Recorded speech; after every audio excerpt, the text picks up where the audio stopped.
Olá, tudo bem? Como vai?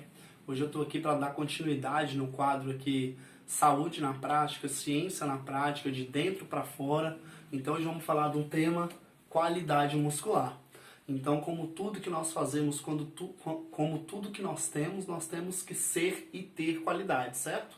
Bom, então nesse sentido, o músculo existe por uma função. Ele não está aqui no nosso organismo, no nosso corpo, à toa, ok? Tudo tem sua função. Tudo que nós devemos fazer, temos que ter um objetivo, ok? Dentro desse contexto, o músculo tem a função de mudar o estado paralisado, imprimir aceleração, resultando em deslocamento, dentro das leis de Newton, enfim. Bom, então a função muscular, ela é explicada, ela é constituída desses diferentes tecidos aqui, diferentes componentes, tá? Para influenciar ou não nos elementos contráteis. Então, a força relativa é um item da função muscular, a qualidade muscular, o índice de qualidade muscular é um outro quesito que a gente vai dar ênfase nesse vídeo, a composição muscular, a arquitetura muscular, né? Quando a gente vê um prédio, a gente vê um carro, a gente vê casas com grande arquitetura, certo? A gente percebe que existem muitas coisas ali dentro, certo? Um carrão, um prédião, né? Uma mansão. Então a arquitetura muscular é constituída de 3 fatores: ângulo de penação, espessura muscular e comprimento de fascículo, ok? Cada linha dessa daqui corresponde a um fascículo, ok? Dentro desse fascículo está a fibra muscular, dentro dessa fibra muscular está os núcleos, né? Os mionúcleos, ok? Eu vou fazer uma ilustração aqui. Na verdade, a célula muscular ela é multinucleada. Então, vou fazer esses pontinhos aqui como se fossem vários núcleos. E como eu disse em vídeo anterior, quanto mais mionúcleos desse tem, né? Quanto mais mionúcleos desses se comunicam um com o outro, tem a proliferação, a comunicação de células satélites, corresponde à hipertrofia, corresponde à regeneração muscular, ok? Mas eu já estou falando de exercícios, isso eu vou chegar em um último ponto aqui. Bom, dando continuidade, a arquitetura muscular, ângulo de penação, comprimento de fascículo e espessura muscular, ok? Espessura, comprimento. Bom, então a ultraestrutura também é um componente da função muscular. Todos esses influenciam os elementos contráteis. Bom, o que eu quero deixar bem claro é que quanto maior o nosso peso, quanto maior a nossa quantidade de gordura corporal, está desassociado da qualidade muscular, ou seja, está associado à nossa a nossa má qualidade muscular, compromete a nossa função muscular. Haja vista que a qualidade muscular é um índice da função muscular, ok?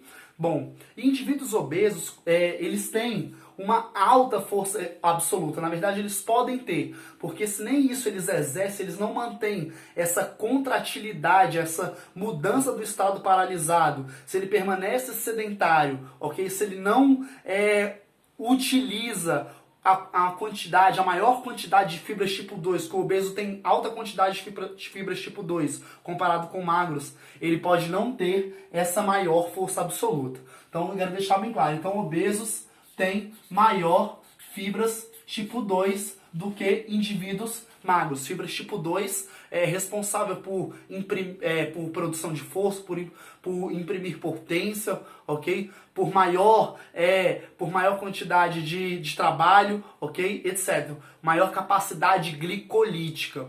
Bom, comparado com magros.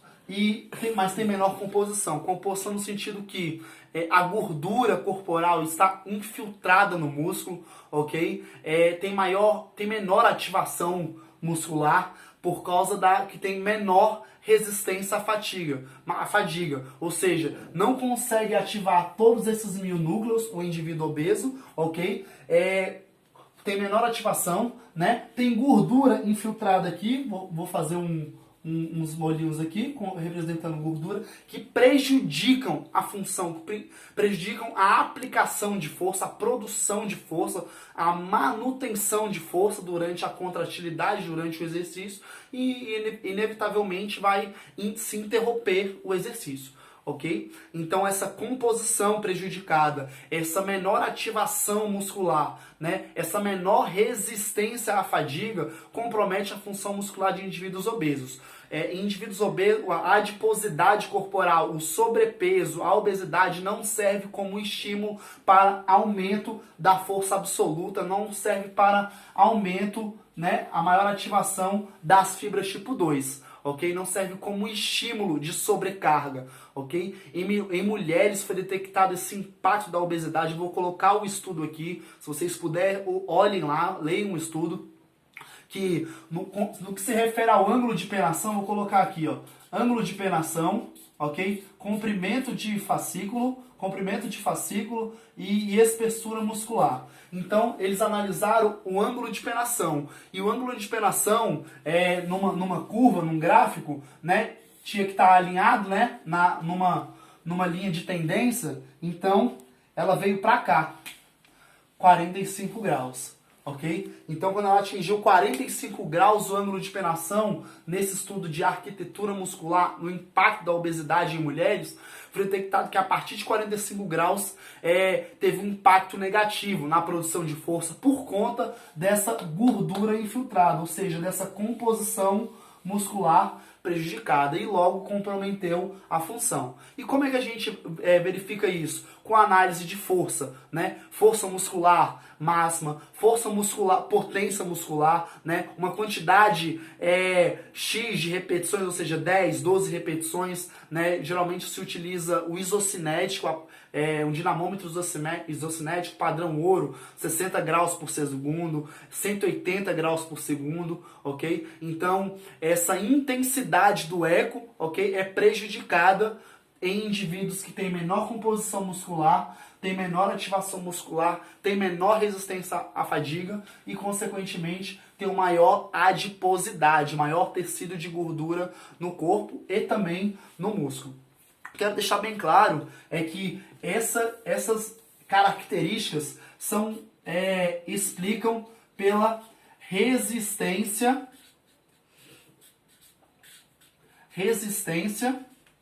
anabólica, ok? Anabólica por essa gordura infiltrada. Então, essa gordura infiltrada que exerce uma função após a infiltração, ela exerce a função de preenchimento. Já ouviu aquela frase, mente vazia? Pois oficina vazia, né? Oficina de tal fulano. Então essa oficina vazia, né? Quando o espaço, quando a coxa, quando o quadríceps, quando o bíceps não está preenchido por massa muscular, não está preenchido por inervação, ou seja, os nervos são comunicações de cérebro com o músculo, ok? O músculo é um tecido eferente, efetor, que executa, ok? Então abre espaço, abre uma brecha para a gordura ser infiltrada, ok? Favorecendo a resistência ao anabolismo. Anabolismo é construção de moléculas menores em moléculas maiores. Sendo assim, o estado de destruição, ou seja, moléculas maiores em moléculas menores, está instalado. O que eu quero dizer com isso? Essas características aqui, menor ativação, composição, maior resistência à fadiga, menor força relativa, né? Mesmo com força absoluta maior, ela explica por esse estado catabólico, por essa destruição no metabolismo. Ou seja, quero deixar bem claro que a obesidade é uma doença, ela deve ser controlada, ok? Por intermédio da psicologia, da nutrição. O preparador físico está inserido nessa equipe multidisciplinar que deve atuar no combate à obesidade. Bom, então a obesidade está associada com o envelhecimento, ok? Com o envelhecimento. Então, o envelhecimento, dito por sarcopenia, ou seja, perda de força, perda de função e perda de massa. Olha aqui mais uma vez a função muscular sendo prejudicada por conta da obesidade. Então, vias de sinalização, ok? Explicam essa resistência anabólica, esse aumento de hormônios, de citosinas. Citosinas não é hormônio, citosinas é peptídeos, né? São aminoácidos aglomerados, mas não são tão aminoácidos, não são uma quantidade significativa, não tem a quantidade necessária para se constituir um hormônio, né? Que inflamatório, ou seja, de inflamável. O que é inflamável? Acender um fósforo num ambiente que tem algo, que tem gasolina, explode, ou seja, está prestes a explodir, né? Esse prestes a explodir pode iniciar uma nova doença, pode iniciar um infarto, pode iniciar o infarto agudo do miocárdio, etc. Bom, o que eu quero deixar bem claro, obesidade é uma doença, está associado ao envelhecimento por vias de sinalização. Quais vias de sinalização são essas? A MPK, calcineurina e PGC1-alfa.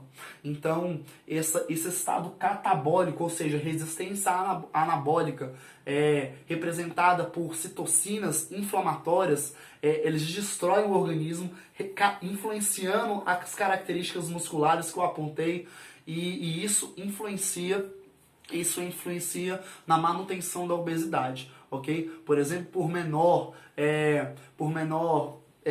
proteínas no intestino que absorvem proteínas, ok? Por prejuízo na microbiota intestinal, ok? Que favorece tanto o desenvolvimento como a manutenção da obesidade. E o melhor ainda, o treinamento de força, ok? Por isso que eu sou a favor do treinamento de força, mesmo que com intensidade moderada, né, essa sobrecarga necessária, já que a obesidade não serve como sobrecarga para aumento da força relativa, né, para aumento dessa constituição de fibras tipo 2, a obesidade não serve, mas o treinamento de força sim, porque essa intensidade de sobrecarga, o princípio da sobrecarga progressiva, favorece a síntese de proteína, favorece ao anabolismo, essa construção de moléculas menores em moléculas maiores. Então, essa por via da calcineurina está favorecendo a síntese proteica, o turnover proteico, ok? Favorecendo a construção muscular, ao remodelamento muscular,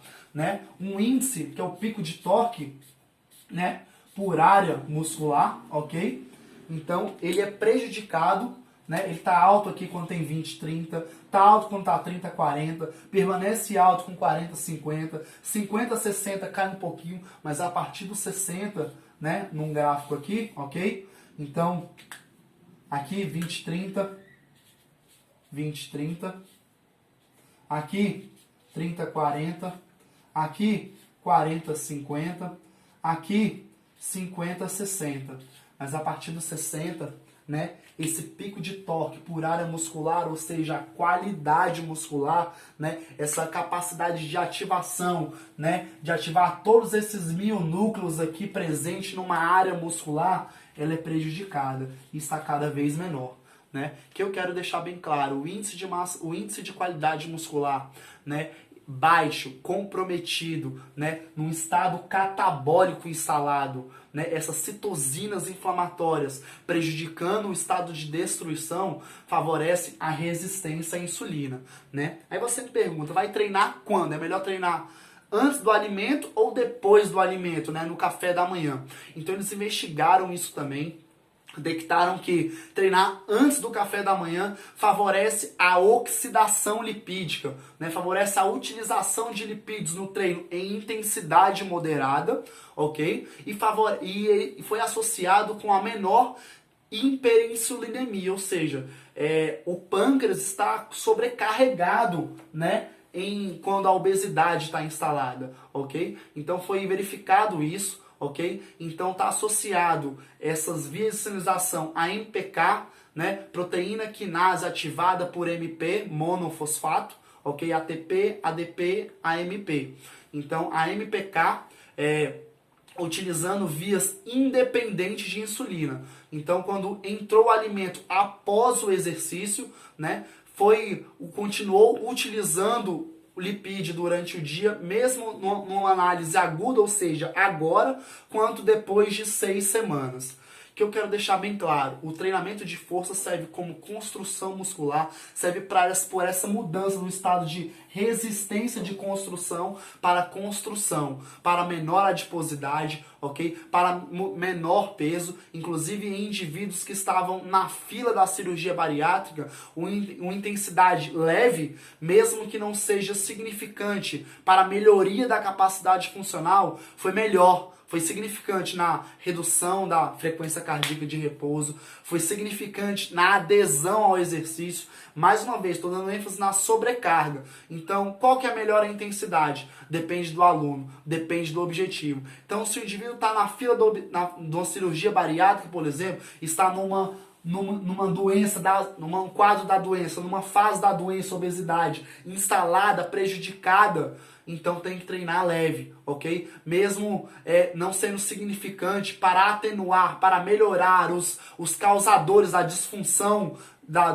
muscular, da disfunção metabólica, ok? Que está causando pela infiltração de gordura, pelo aumento de gordura corporal, ok? E, inclusive, a distribuição dessa gordura corporal, ela secreta, ela libera diferentes hormônios. Por exemplo, a gordura subcutânea ela libera leptina, por exemplo, está associado com libido, diferentemente de gordura visceral, ok? Então, as diretrizes da Europa, né, diretrizes europeia, foi constatado que uma forma de monitoração, de monitoramento, controle da circunferência de cintura, ok? Foi para verificar essas circunstâncias, ok? Assim como a gordura corporal, né, central, ok? Na parte central do corpo, está associado com visfatina,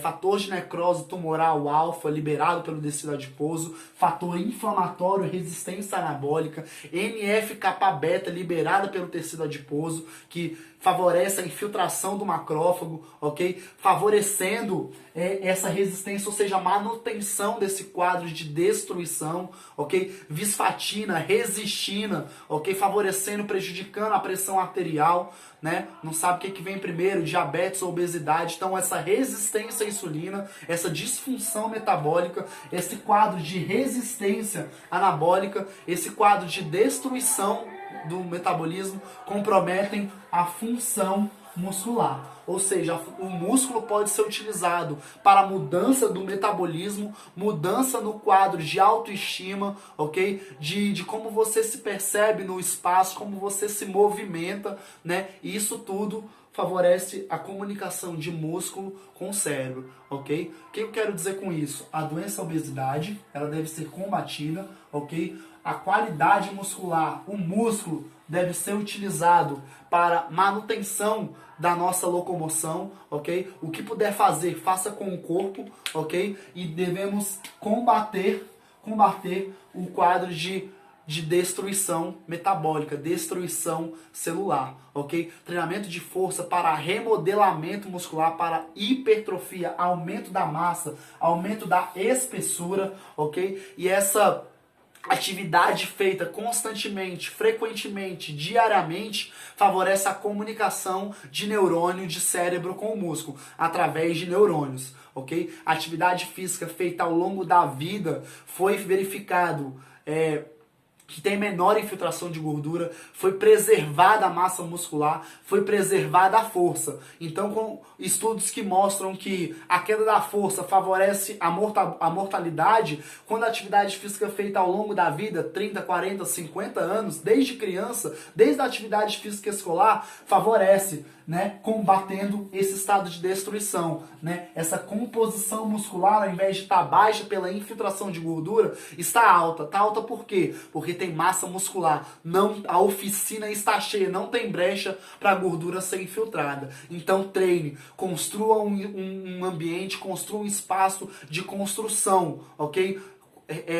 Resistência catabólica, não resistência anabólica. Então, o anabolismo, a construção, deve ser pelo treinamento de força, de modo que seja progressivo, ok? Se tiver em fila da cirurgia bariátrica, intensidade leve, ok? Se tiver em um estado de obesidade para o objetivo de oxidar esses lipídios intramusculares, ok? Intensidade moderada, tá? E café da manhã depois do treinamento, ok? Eu vou colocar os artigos aqui, leiam os artigos, tirem dúvida comigo se vocês precisarem, mas o índice de massa muscular em indivíduos idosos, ok? O prejuízo no índice de qualidade muscular em indivíduos idosos, né? Tem uma alta prevalência de indivíduos diabéticos, de indivíduos hipertensos. O que eu quero dizer com isso? A função muscular sendo mantida, ocorrendo a produção de força, aumentando a força relativa, ok? Tendo espaço muscular na composição de forma predominante, ok? A gente combate doenças, ok? Não transmissíveis. Combate a doença obesidade, né? Vive mais e vive melhor. Um abraço.